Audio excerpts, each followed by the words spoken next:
What's up mga kayaw-yawers ka dyan? I'm back. I'm finally back. Yay! So I'm with my mga kasosyo. So thank you for May tinago. for showing off. Pero literally, the Hindi, iced okay tea. lang. Okay lang yan. Okay. Dito kasama ko si Kasosyong Pina, Kasosyong Ichel, and Kasosyong Angel. Ngayon naman na magiging topic namin is about burnout. Out. Oh my God! Grabe! This is so heavy. Grabe Actually, It's so kasi heavy. sa amin, lalo na sa buhay negosyante, sobrang bigat ng salitang burnout sa amin. Yung tipong pag sinabing burnout, lahat may contribution. Hindi pwedeng, walang ligtas. Walang ligtas, walang, kasi sabi ko nga before, wala talagang perfect formula. Kahit pagdating sa pagbe-business, kahit na alam na natin, na perfect na natin, or na ano na talaga natin, na napag-aralan natin ng maigi, or sabihin na natin, may experience na ako dyan, okay na ako dyan. Yeah. Pero it so happens na meron mga other challenges sa atin na biglang tatama na hindi natin ini-expect. Diba? Yun yung nagiging cause ng pagkakaroon natin ng burnout. So let's share kung ano ang thoughts natin sa salitang burnout. You start? Gaano ka ba kadalas ma-burn out? Yun yung muna yung tanong ko. Gaano kadalas ka ma-burn out ka, Sosyong Pina? Wala, lumayas eh. Hindi, ikaw na lang. Ikaw, ano ba yung ano mo? Ano yung experience sa burnout? Okay. Way back 2020, pandemic na, 2020-21. Siyempre, hindi ko na, okay na pa-hype na yung business. Medyo stable na yung business. Tapos biglang nag-pandemic.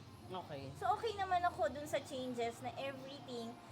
Kung hindi ka naman sa na-premonition mo na business ko kasi is virtual office. Yes. So more on ano talaga Kas, no? Yung Pa-virtual nakikipag-interact ka. na. Pa-virtual na yung nasa mindset ko na mawawala yung headquarters.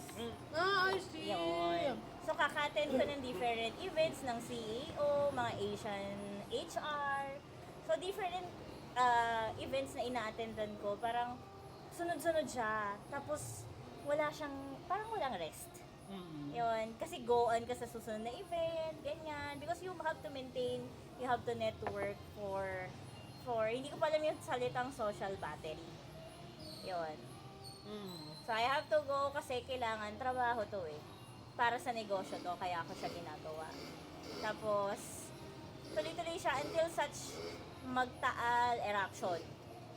Tapos, after taal eraction, March 14, katatapos ko lang mag-sign ng contract for the BPO industry. Mag-release nga sa amin.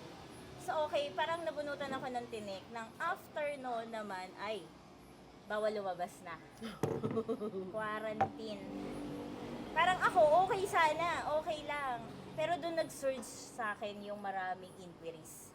Kasi paano yung doon lumabas yung mga work from home.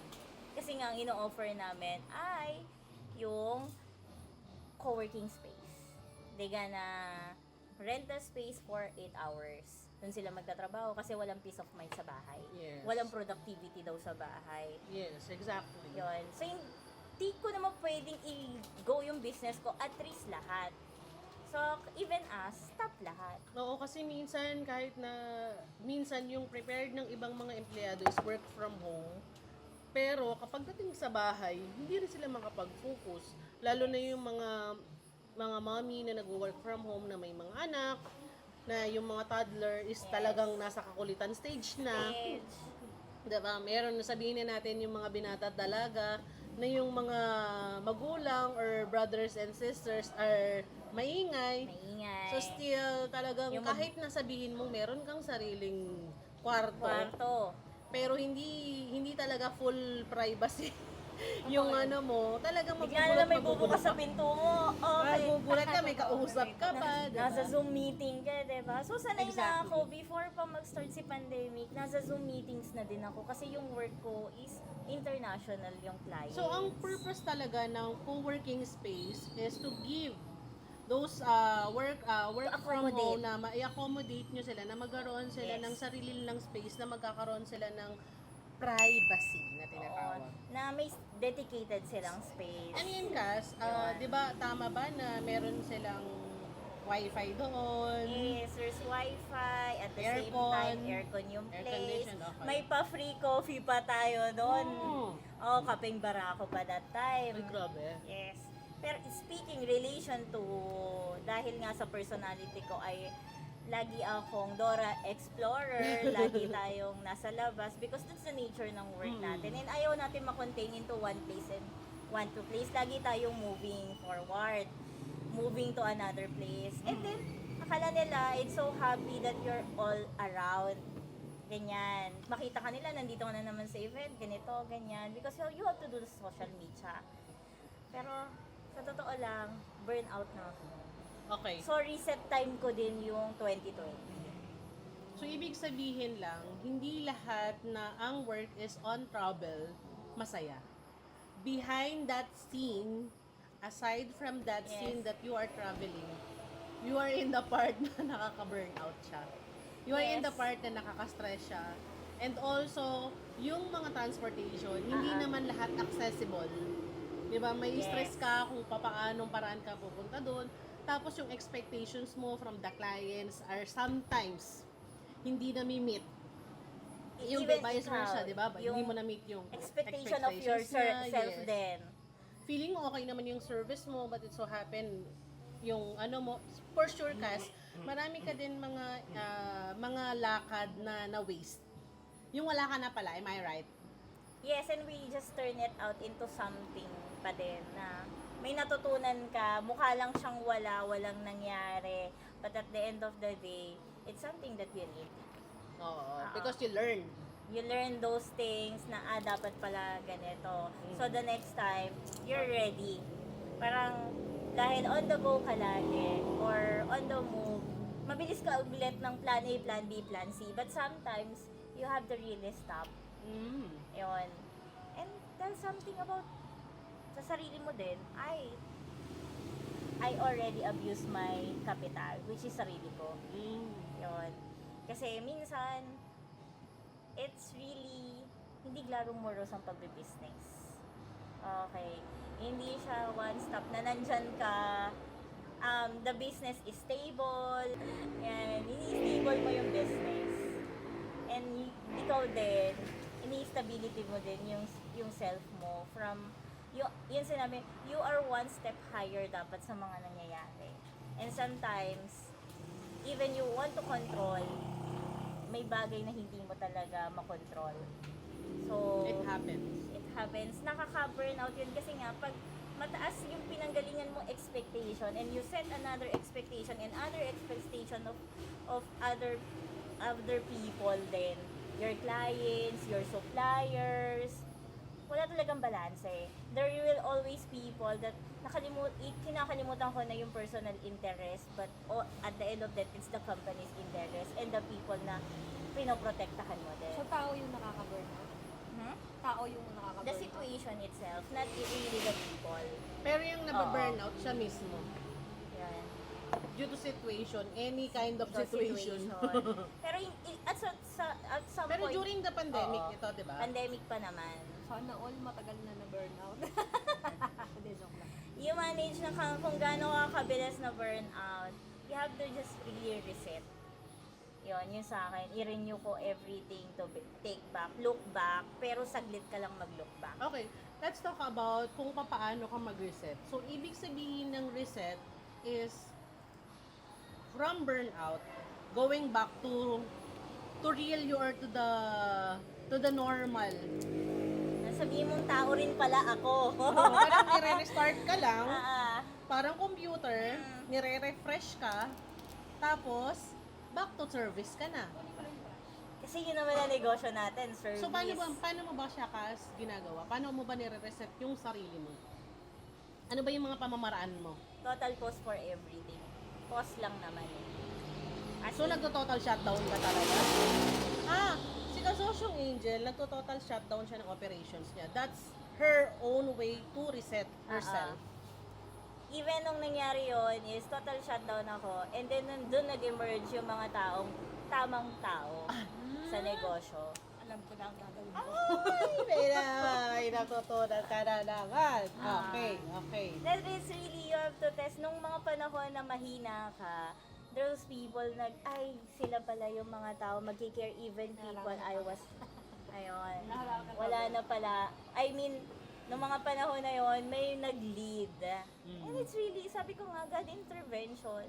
The moment na hindi mo na rin kaya, doon ako nag-bless ng thank you Lord. Pero minsan, bakit kailangan na ikaw pa yung parang mag-sacrifice for that? To things happen.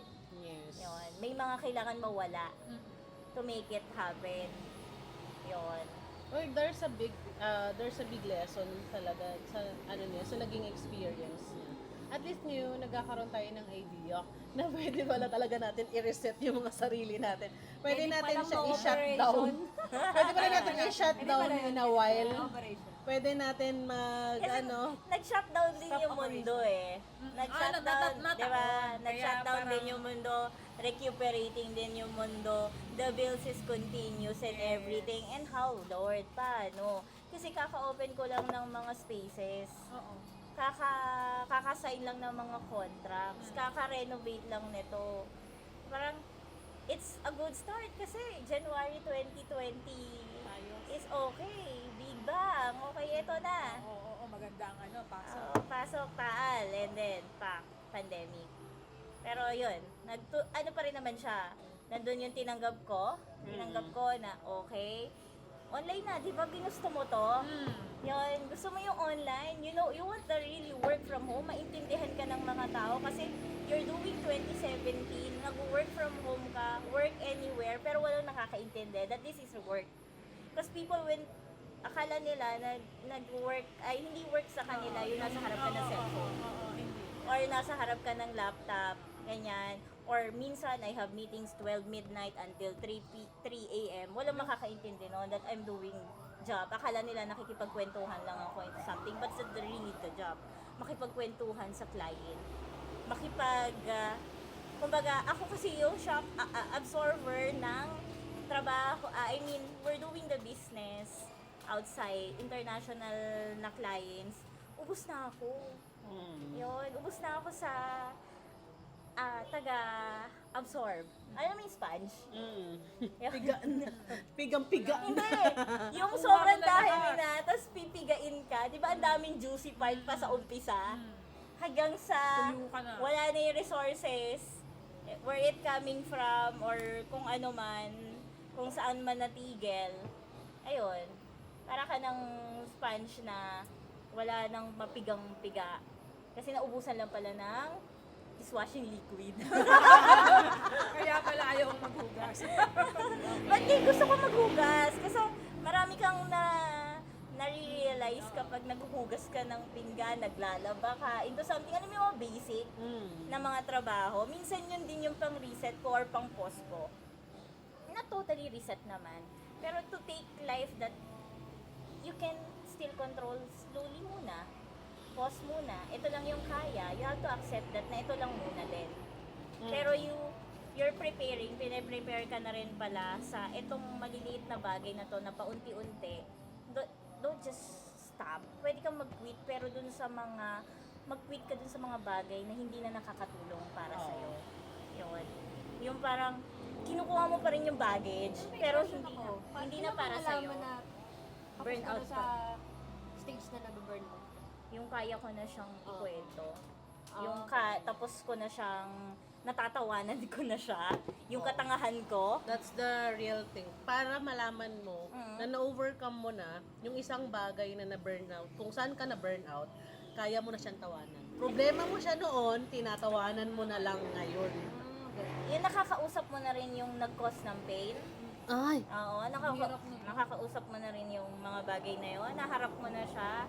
It would take time will really tell what's happened. Kasi ikaw din, you stop. Yun. Kasi buhay ko service eh. From the start, marami akong community sinusupport.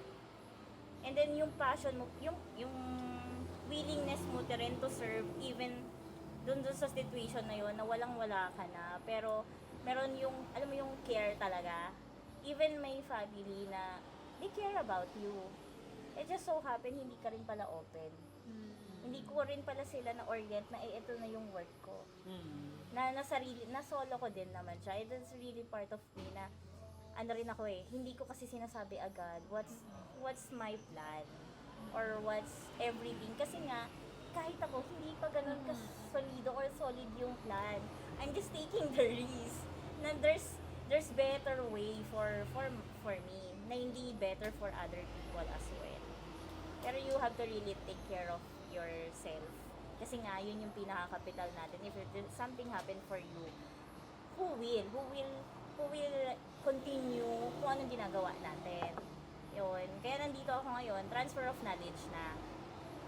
Yung, kung malaya ako nakakapagbigay and it's something to do, sabi ko, Lord, gamitin mo na lang ako kung sinong mangailangan sa akin sa araw na to. Parang living the now lang din na rin talaga ako. Kaya yung burnout, it's really normal. Pero, makikilala mo kasi rin yung sarili mo at that moment of your life. Na, ay, nakaya ko nga Andito na ako ngayon, nakikipagkwentuhan. Or something na kala lang natin noon dun sa moment na yun kasi na hindi na natin kaya actually. Lord, take my life. Ay, naman. Ay. Lord, take my life. Kaya pa ba to? Kaya pa ba to? Kaya pa ba to? Kaya ba yun? Yun, yung hugot ko na yun sa buhay na. Pero ibig sabihin lang yun, there is an instances na kinwestiyon na rin si Lord. I did. Tapos bakit ako? Naman. Oo, bakit ako? Ako pa. Ba't hindi na lang sila? Pero I didn't, yun naman yung kinaibahan ko siguro na hindi ko, sa sobrang, I take the blame. Ayun. Yun yung mahirap nun sabi na pag masyado kang strong yung personality nila akala nila, kaya mo na lahat. Oo, yun nga. Yun. Di nila alam, hinuhugutan Umiyak ko ka na din. lang. Lord, ikaw na nga lang bahala nito. Ayun. I mean, really the word bahala. Sometimes, wala na, yun na lang yung pwede mong sabihin. Oo. Ibig sabihin lang kasi na kaya dumarating yung times na na-question natin si Lord because we are in pain. Yes. And then And yung, lahat ng nasasaktan, naghahanap ng masisisi.